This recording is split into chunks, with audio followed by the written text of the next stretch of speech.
As Mayor Amschel Rothschild said, "I care not which puppet sits upon the throne of England. The man who controls England is the man who controls the money supply, and I control the money supply." And these are words to give careful consideration to, folks, because the human race really does need to wake up to how much it's being scammed by a small money cartel. And you see, folks, this is why non-compliance is so important. When you understand how this system works, when you really step back and look at it, it's absolutely ridiculous that people go along with it. As Andrew Jackson said, if people ever understood the rank injustice of the banking and monetary system, there'd be a revolution before morning. And we don't need a revolution, we need an evolution of consciousness. We need people to change their way of thinking. We need people to understand these issues and simply stop complying with it. You see, when I talk about how corrupt this system is and the need to change it, you've got to understand I'm not talking about bringing down governments. I'm not interested in overthrowing any governments. I'm simply interested in instituting honest government.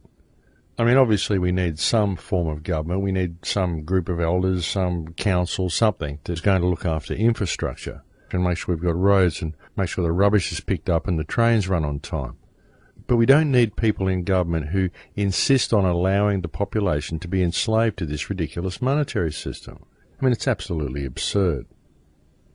Folks, if we took the interest off money, if we mandated that our governments implemented a honest monetary system and the government produced money rather than borrowing it from the Reserve Bank, and they distributed this money to the population interest-free, then things would cost about 1/18 of what they do now. You could go back to having a family life where dad works and mum stays home and looks after the kids, and you'd have more than enough money to get by. In fact, you could have one parent working a 3 or 4 day week and still have enough money to buy a house and to get by quite comfortably if you took the interest off money. And governments coined money and controlled its value themselves, as they have the legal right to do. But they don't do that. They borrow it from a private bank. So if you've ever had any doubt about who these politicians actually work for, folks, well, that action alone speaks volumes. Now, I talk about all of these sorts of things on the radio show. I talk about the corrupt monetary system and these corrupt politicians and all of the things that are going on in the world. But I do it not to instill fear within people or to incite anger. The reason I do it is because I wish for people to see the opportunity that having this knowledge provides for them. Because even knowing what's going on with the banking system, once you know what's going on, it then becomes an opportunity for you to free yourselves from the clutches of this system. I mean, let's face it, folks, once you actually know how it works, why on earth would anyone want to participate in such a system? It's just completely ridiculous. And so with that in mind, I feel that it's very important for people to become aware of this information. I think it's very important for people to understand the realities of the war on terror. I mean, simply to gain an understanding of how the world is actually run. I think it's important for people to understand how the world's run because that knowledge provides you with the opportunity to fix the problem. And the way to fix it is to simply stop complying with it. No violence, no guns, no riots. We don't need any of those things. All we need is non-compliance. And as I've often said, the best way to stop complying with the system is to follow the one law, to do what's right, do the right thing in all that you do, help your neighbours, do the right thing, help the lives of those around you. I mean, it just sounds too simple for most people, and then there's others that might think, oh, well, this guy's just saying that if you just become a good Samaritan, you're going to change the world. But it's not like that, folks. It's understanding the symbiotic relationship that we all have with each other and understanding that there is no division amongst any of us. It's only our societies that have trained us to feel divided. And if we can put away that division and start helping our community, start helping everybody around us, then the whole system breaks down because the whole system is designed to train people to do the opposite. So you've got to ask yourself why.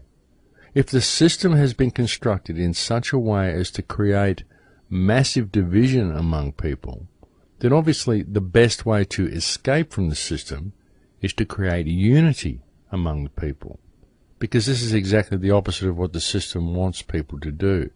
And when you begin to understand the power of unity, the power of common unity in community, then it becomes very apparent why they would seek to divide the people. Divide and conquer is the motto, after all. I mean, I know that I go on about this all the time, folks, but I do it because the way to fix the world is so simple. It just beggars belief that we haven't done it already. Though, of course, the reason we haven't is due to what we've been led to believe reality is. Unfortunately, the vast majority of people within our societies have been heavily indoctrinated by the education system and are very set within their belief system.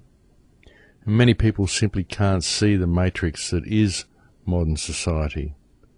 The fictitious, illusional, paper-based world that most people live within. It's a very strange thing to see. Of course, once you are awake to how the world is run, it becomes very difficult to ever go back to sleep again, especially when, as I said, the way to fix all of the world's problems becomes so simple. Once you're awake to what the problems are and what the obstacles are to addressing these issues. And folks, what the problem is division, and what the obstacle is to addressing that division is fear. It's the division within our society that allows individuals within our society to be terrorized.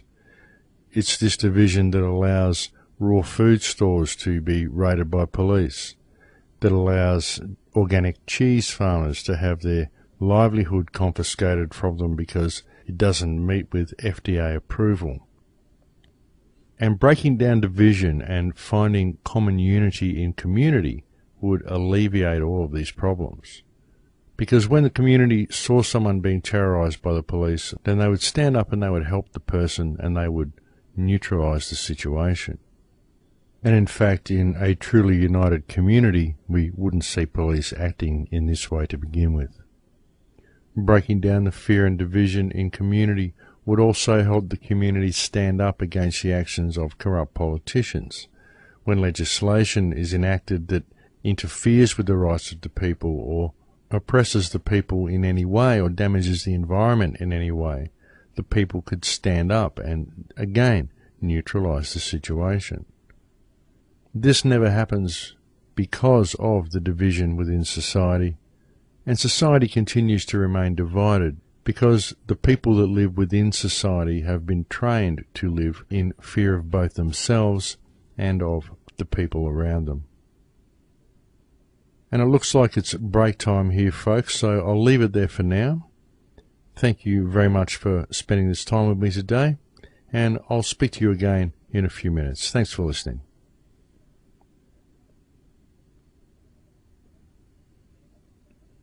Welcome back, folks. Now, when you can get your head around everything that I've told you in the first half of the show regarding the money changes, it becomes very apparent how important it is that this situation is addressed, how important it is that we change this system. And as I said, there is no need to overthrow governments or anything like that. We just need to tidy them up a little bit. We need to hold the people within government accountable for their actions. For example, we need to be very wary of politicians who enact laws that protect themselves from prosecution, as we often see happening. There is no reason why a president should not be arrested. There is no reason why a prime minister should not be arrested. If these people have done the wrong thing, then they've done the wrong thing. It's as simple as that. There shouldn't be any sort of special protections for these people. And I'm not saying that I wish to arrest any politicians. I mean, I prefer to just give them a slap on the wrist and tell them to go and live in the suburbs and live on an interest-based minimum wage for a while and see how they like it. I don't wish to harm them. I don't wish to harm people like the Rothschild family, even though they have the blood of quite literally millions of people on their hands. I still believe that all of these people can be saved. I don't wish to harm anybody. It'd be nice to see them wake up to reality a little bit, or at least just stop living their lives at the expense of everybody else.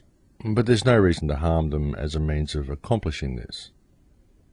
What's really needed is for people to understand that the only way that families such as the Rothschilds get away with what they do is because we go along with it. And then again, in understanding that, you can't blame the people for going along with it. You've got to understand that it's simply what humanity has been trained to do, mainly via control of the education system and via manipulation of the media. I mean, obviously, if you can control what people are taught through the scholastic system, and you can control what information they receive through control of the media, then you've got the game sewn up, especially if you also control the money supply, and via control of the money supply, you also control most of the world's governments. It's quite a simple system, actually, folks. When you really look at it, you control those three things. You control money, education, and media, and that's it. You control all the finances of the world, so you control all commerce, you control what people are taught, and you control all the information that they receive. In fact, folks, it's frighteningly simple how easy it is to control the world. But now people are beginning to wake up that this system of control does exist, how easy it is for the elite to maintain this system of control, and how easy it would be for humanity to free itself from this corrupt system. And that's a great thing to see because, as I've often said, this really is a time of wonderful opportunity for humanity. Because, folks, simply because this system of control is becoming so visible to the masses, this now gives humanity the greatest opportunity for real freedom that we have ever had collectively offered to us. The world is small now. All countries can talk to each other via the internet. I can be sitting here on my computer talking to people in every country in the world all at the same time. And once we do this, it starts to become painfully obvious that there is no division amongst us, that all the divisions are created by governments and those who control the governments, and that all of them are illusionary, all of them are fictional. It's just been one big banker-controlled scam that's been going on for an extremely long time, and it's been engineered right from the very start to keep the world and the people within the world divided, and thereby conquer both the world and its people. And it's a very simple system, folks, when you understand the three factors that are needed to run the system. It's not as complicated as everybody thinks. There's just all of these other little subgroups in place, like Parliament, like the Senate, like people passing paper around to each other all day, which make it appear to be complex, but ultimately it's not a complex system at all, because you only really have to control three factors of society. You see, that's it, folks. Just control those three things. As I've often said, the money system is the head of the snake. The money system keeps people running around chasing this stuff all the time, so they don't really get to scrutinize what the media is telling them. They don't really get to scrutinize what their children are being taught, and the money itself is something that people simply seem to take for granted.